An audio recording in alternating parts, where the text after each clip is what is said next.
आप देख रहे हैं के न्यूज HD में हूं हारिस अली शाह गिलानी। चलते हैं आज की अहम खबरों की तरफ। रुक करेंगे शेखुपुरा का, जहां से रिपोर्ट कर रहे हैं हमारे bureau chief Tahir Khan. Lahore road पर वाक़ पेपर मिल पर लगने वाली आग बेकाबू हो गई। 6 घंटे कबल लगने वाली आग पर ताहाल काबू न पाया जा सका।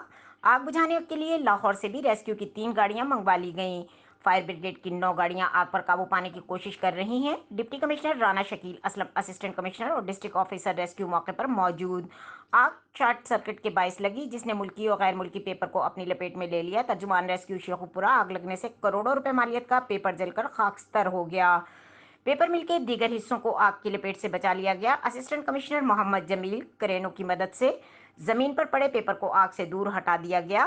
पेपर और आग के दरमियान फासला पैदा बनाकर आग को महदूद रखने की कोशिश कर रहे हैं। आग पर 1 घंटे के दौरान मुकम्मल काबू पा लिया जाएगा।